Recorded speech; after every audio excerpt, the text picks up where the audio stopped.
I had a chance recently to sit down with Dr. Arms, Lori, and Tracy and get some of their experiences from their mission trip to Kenya, Africa. What made this the right time for you to travel to Kenya for a mission trip? Yeah, that's a good question. There's, it never seems like ever a good time to do Right. it. Having a busy practice and a lot of patients, and typically when I go on a mission trip, it's over 2 weeks Uh-huh. gone. So I'm always worried, are my patients going to be taken care of, and is everything going to be okay while I'm gone? But God always works it out. And I heard about the mission trip probably December. We went in the first couple of weeks of March, so it's kind of a last minute decision. And I was excited to go again because I went to Kenya about 8 years ago, Mm-hmm. and went by myself for the most part. And my family didn't go, and I just remember thinking, oh, my family has to experience this, and I'd love for some of my teammates to see what it's like. Mm-hmm. So I explored that option to see, if all my family could go. I have 3 kids and a wife, and then have a couple of team members go to experience it. And they had enough spots for everybody to go, and we registered and just went for it. So that was one thing that was a little different with this trip, was you opened the trip up to team members too. Mm-hmm. Mm-hmm. Was there any reason behind that? You just wanted them to share the experience, or? Yes, I want them to share the experience, so I had a few more people to communicate it with the rest of the team when we got back, and patients and what it was like. Mm-hmm. But also, it was really nice to have Lori along as an assistant, and Traci as well as a hygienist to help clinically with large crowds that we would see. Yeah. The more help we have, the better. The more people we get to see. Yeah. So that was part of the motivation, is to help with the clinic days, because they're long and busy. Mm-hmm. On another line, what was the most inspirational moment for you during this trip? I can't think of any one thing that stood out. A couple would be, I saw a young teenage girl that had really dark mottled teeth on her upper teeth, and she wouldn't smile. Yeah. She was just very self-conscious. She'd hold her hand up, when she'd talk, and so I was able to remove a lot of that and cover it up with a bonded tooth-colored restoration, like direct veneers. Okay. And transform her smile. And she was really pleased, really excited about that. It was probably life-changing for her. It was. She doesn't have any access to dentistry, and it just wouldn't have happened otherwise. So that was really an impactful moment, and another one was just on the game reserve, the Mara. The first time we drove through, there were 5 cheetahs playing and laying around in the sun, and we sat there for a good half hour, 45 minutes, just watching them. And that was pretty special. I didn't know if cheetahs hung out together like that. I'd never seen that many cats together at once. Last time I was there, I saw one cheetah with 4 or 5 pups or cubs, and that was pretty cool as well. Yeah. One thing I noticed around the office was we had asked patients to donate stuff to a girls' home. Yeah. And it seemed like that was pretty well received. Yes. Thanks for the reminder. That was another big moment of the trip. I was shocked to see how how people sacrificed to and bought things. We had a lot of stuff to haul down. Mm-hmm. Our flight out would allow 2 carry-ons or checked luggage. Okay. And since I had 5 family members plus 2 teammates, that allowed 14 checked luggage Wow. pieces. And we did all of it. We filled, some of it was personal items, but 85-90% of it was donations. Okay. Wow. So we just packed it all in there and hoped it got through customs. Oh, yeah. Because they can be sticklers for that. Uh-huh. But they didn't open the luggage at all, and everything just went in through smooth. So the donations went to the Omalaka home for the girls, for the teenage girls. Yeah. And which was much needed. So we're very thankful for the smooth transition of those things over to Kenya. It was meant to be. Yeah, it was. We had people with big hearts here in America that gave, and it was delivered to the right place. So it's a blessing to them. So finally, what would you say to others watching this to inspire them to maybe go on a mission trip? Mm-hmm. Just do it. It's the Nike slogan, right? Just do it. You won't. It's something you won't regret. Yeah. It's. I mean, sometimes when you go on your first mission trip, you think, okay, a third world country, they need me, but we need them just as much as they need us. Yeah. And when I go on a mission trip, I just come back a different person. You see a new culture. You see people that have overcome tremendous obstacles, and they're happy and joyful in spite of it. And they're wanting to bless you. They give you big smiles and so happy to see you. And you know the conditions they're living in. Yeah. And it's just very transforming to experience that. And it changes you. We were able to help a few people with their dental health. But when you look at the millions of people that need help, it feels very inadequate. You'd like to do more, but the little bit that you do helps someone, and the effect it has on you as someone that's going into a place of poverty like that is it's transforming and worth it. So just go do it. Next, we'll hear from Traci and what her experiences were on the mission trip to Africa. Hey, Trace, how are you? Good. What was your inspiration for taking Dr. Arms up on his mission trip this year?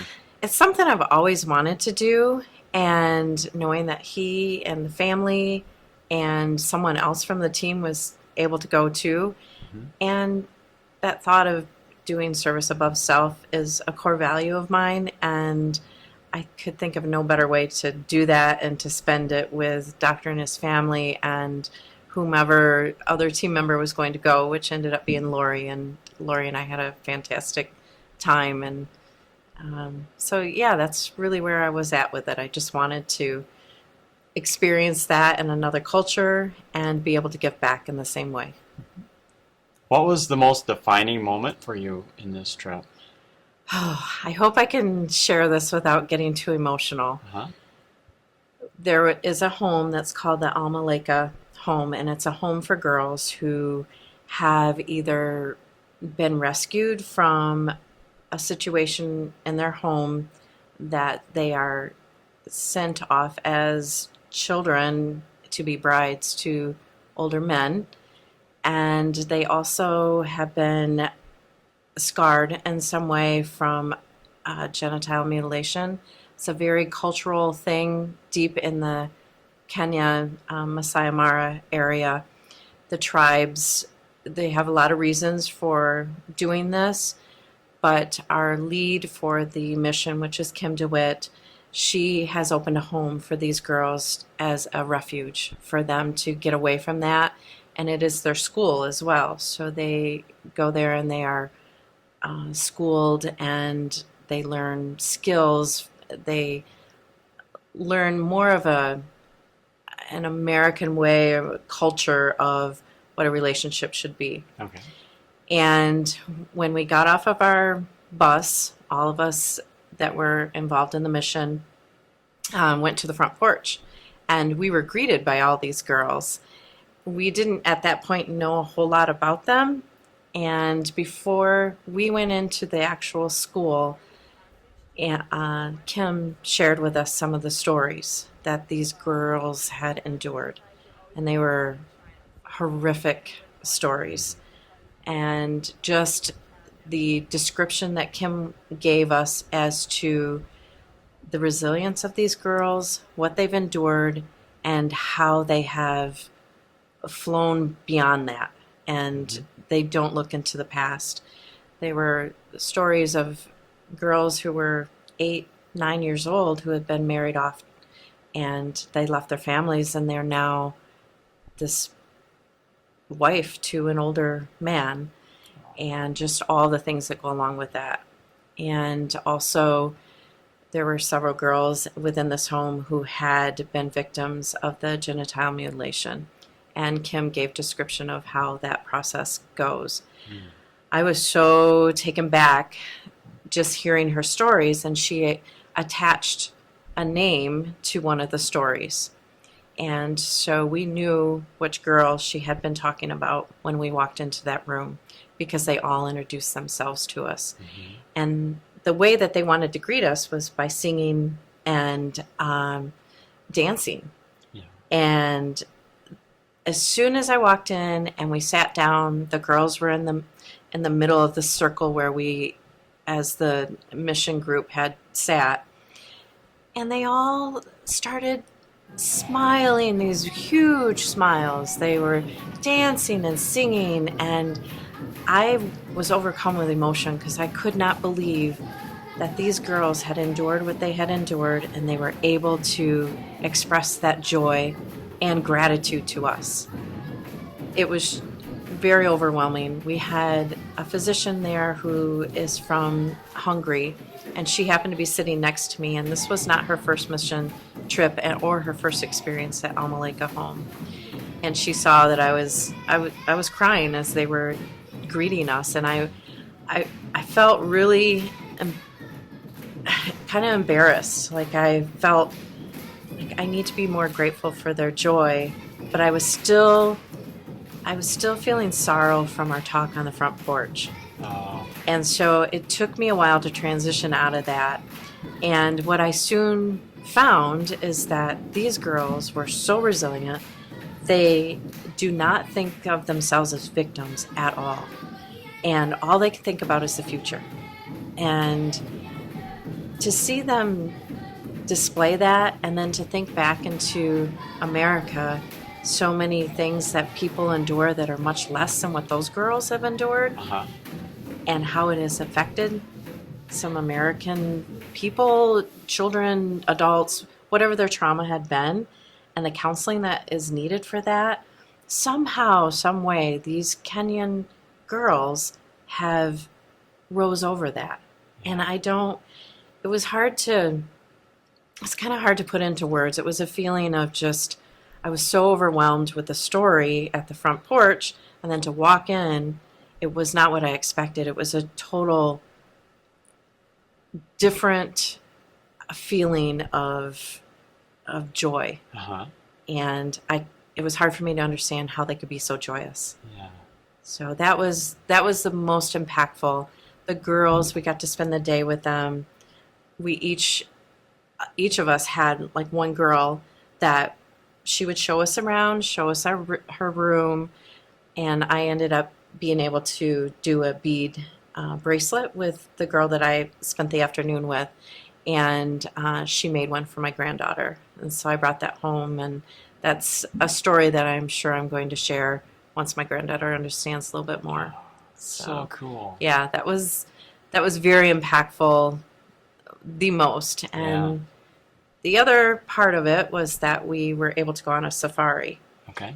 And that was so amazing to be so close to these animals. I mean, the lions were literally 3 feet from me. Wow. Of course, I was in the vehicle, but they were right there, and I could hear the flies that were around them. I could smell them, and they just sat there. Wow. I think they're really used to having people come through on a safari, but okay.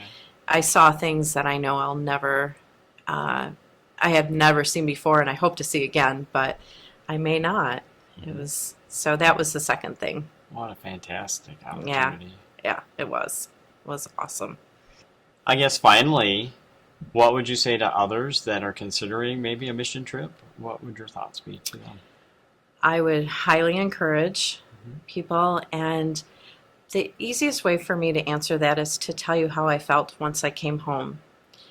I left Kenya and came back to America, and honestly, I felt as though I left a piece of my heart in Kenya. And I want to go back. I'm getting emotional talking about it. And I had an open invitation to go back to the home, the Alma Leka home. And I'm hoping to do hygiene services for the girls there. And so that's something I'll be coordinating. And who knows, maybe someone else here from the office can go as well. I know that that's what I want to do. It changed my perspective on how grateful Kenyans are for as little as they have. And I sometimes feel the opposite about our world here in America. And it changed the way that I look at things. And I would invite anyone to go and experience that same change. Well, thank you for being an ambassador for Life Smiles. Thanks. Yeah, I was proud to be there, and Dr. Arms is a huge humanitarian, and I feel like all of us that work here have that in us as well, and I was proud to be one that was able to go and help so many people.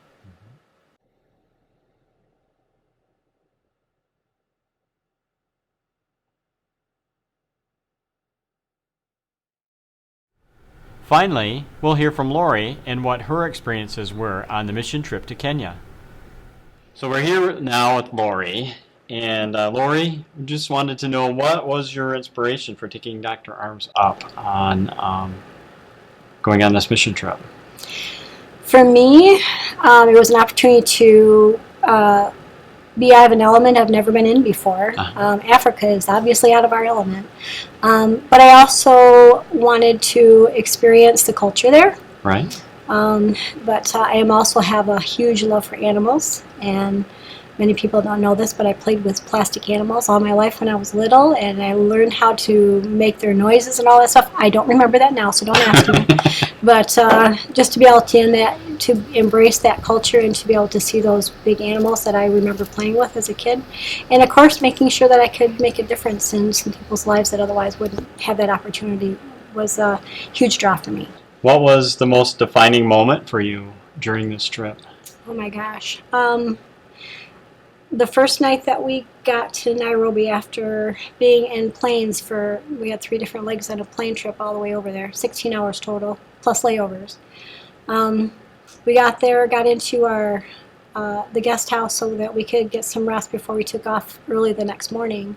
I got bitten by a mosquito, so I thought, and it turned out that I was breaking out in shingles. So for me, that was a defining moment because I realized that I was a lot further away from home to be at that point, but I literally thought it was just a bite, and then having it start to find its way across my face and on my forehead and back to the crown end of my scalp within 3 days, and knowing that I didn't know if I was going to be okay. That was one defining moment that I had I reckoned with. And I was way out of my comfort zone as it was when I got there, and then to find out I had shingles, I was like, oh my gosh, what am I going to do now? I was literally worried that I was going to have to go back home after I got there. But thankfully, it was a dental and a medical trip, so mission trip. So luckily, the MD that was there, Erica Ballant, she looked at me after 3 days and she says, "Yep, I know exactly what you got." And so we got me on a cyclovir. Within a couple days, it was already starting to dry up. So I was very thankful that I could continue to work in the clinics and making sure that I could make a difference. So without having to shorten my trip. So that was what my biggest concern was. Yes. So, but other than that, defining moments, meeting the girls at the Omaleka home. There are girls that are there as a result of being at risk or had to endure female genital mutilation, which is female circumcision, which is actually illegal in Kenya. But a lot of tribes feel that their culture supersedes the law, so they try to enforce their traditions at the risk of being caught. But these girls have to basically run from their homes in lion-infested countries where there's cheetahs, there's lions, there's leopards. And of course, any other type of animal that you can think of that could be dangerous. And they're only 6 to 8 years old when they go through this. So they used to be horrific. Absolutely, they used to do it after they had their first period, and now trying to supersede and making sure that they're not caught. They're doing it from 6 to 8 years old. And then these girls are married off to men that are in their 40s and 50s. So, yeah, it's pretty devastating to see these girls that have gone through that. And the fact that they're actually have smiles on their faces, like there's nothing happened to them, and knowing that they have a future because of Global Life Ministries and Kim DeWitt with the Omaleka home, is a reward enough to me to know that I'm making a difference in their lives just by knowing them and getting the word out with all the things that they need with their homes. So they've got 35 girls. They have a primary and a secondary education. The girls that are in primary school pretty much stay at the Omaleka home, and then the secondary girls go to, for instance, high school, go to other structures for their schooling, and then they come home on break when they have their holidays. So. But we didn't get to meet the older girls, but all the girls that we met were ages 15 and under, as young as 6. So, but they just welcomed us with their open arms and showed us their home and showed us their lives, and it was just a treat to get to know them. So that had to be very touching. Oh my gosh. When we got there, they all met us individually. They each held our hand or shook our hand and said welcome. And then they took us into this big opening in their school where they have a meeting room. And they all danced with us. And we were there probably for about an hour just doing the dances and stuff like that. And they incorporated us into their dance and stuff. So it was really cool to be able to see that. Didn't know what they were saying. But, they did, most of them speak English, but during their singing, obviously, they're using their native languages, so it was pretty cool to see that. Cool. So, yeah. Great experience. Absolutely. I wish we had more time with them, because all of our mission clinic works were before we got to meet them. Yes. But we only basically got to spend a day with them. It was a very short period of time, so I would have loved to have spent more time with them to enjoy them and see them a little bit longer, so. But luckily, they have a Facebook page, and I'm able to kind of keep up with how they're doing right now. They're actually in the process of building a new home that's larger, so they can house more girls and have a little bit more structure in their lives. But before I left, they had literally just had the ground flattened and ready to put anything in there, and they had the first rebarbs in, or re-rod is it called in there. So that's all they had. They had the framing up, and all now since we've been there, that's only since March. They're already building up, and they've got the plumbing in, and they're working on getting some fencing so that they can keep the elephants and other creatures out, so that they can have a garden besides. So right. Obviously, there's got to be a bigger fence for that, but. but it's got to be stone, and they put electrical on top of that so that the elephants won't bother it. So. Okay. But yeah, it's pretty cool to be in that environment, knowing that they've got wild animals around and they have bushes probably about this tall or maybe higher that they're really stuck close together to try and keep the animals out. But obviously elephants aren't going to listen to that. They're going to enjoy their food. So she posts pictures when they're right in that area too. It's kind of cool to see. Okay. What would you say to others that are watching this video to inspire them to join in mission work? Well, I think you have to have a love for helping people to do this. And backing up the clinics that we did do, we had 5 of them, and we helped a lot of people. Sorry to kind of squash what you're asking me, but the clinics themselves were extremely tough because you were in an environment that are really hot. Some of them were very humid. You had no air conditioning and no ventilation. So we were in schoolhouses that are very simple. They had cement floors. We had portable setup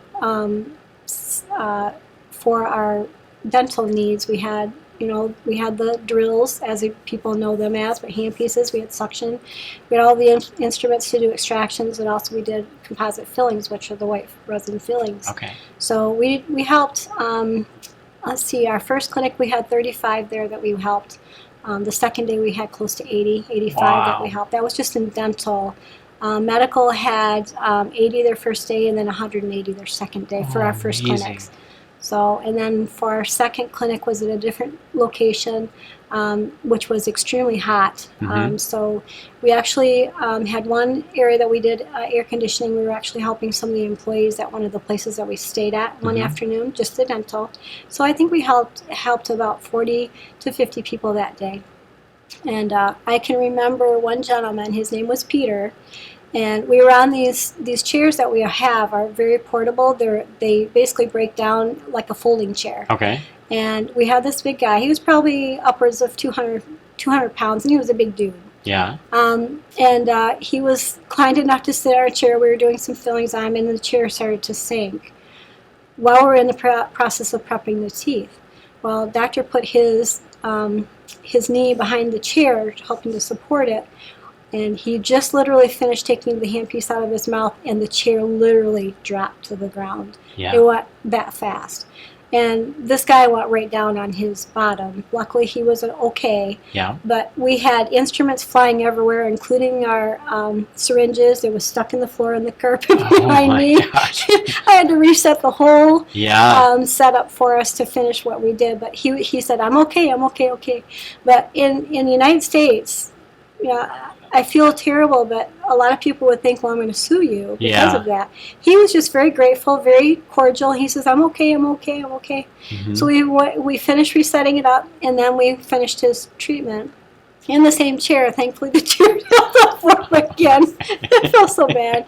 But the next day, because he was one of the employees at the hotel that we were staying at, he said he recognized me. He says, I'm okay.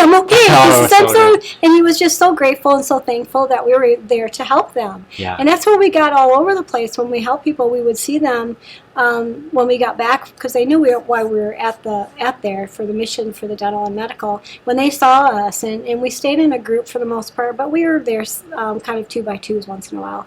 But we all had so many people just being so grateful and asking us when we were going to come back. So to answer your question, that's why I suggest people to go, because they're going to have that type of an experience where they're going to have a one-on-one with somebody to experience a different culture. They give you so much love, so much generosity, and they're just so friendly over there. And I'm not just saying Kenya. I don't know other places. I just know my experience in Kenya. But I didn't feel uncomfortable there. I didn't feel unsafe there. And I feel that they were very welcoming people, and just to allow us to come over there and help their people to improve their lives and their health was an amazing experience. So I guess in my my perspective, I think that everybody should have an opportunity to do a mission trip to give them perspective of what we take for granted here and what they, even though they have a lack of so many things, they have to carry their water everywhere. Some have plumbing, some have TVs, but they're in little tiny huts, and they're just all spread out in a very large area. And they have these little tiny villages that they have their meeting centers in their community, but there's a lot of people on the outskirts that are self-sufficient, but they don't have the access to the health care and dental care that we have here. Enoch, he was one of the Kenyan dentists that was in our mission trip with us. He said that the ratio for dentists to patients over in Kenya is one dentist to 50,000 people. Oh. So in our practice, to put that in perspective, we have about a 5,000 patient practice. Can you imagine one dentist trying to do 50,000 people in a period of time to make them healthy? Is just absolutely mind-blowing to me. Yeah.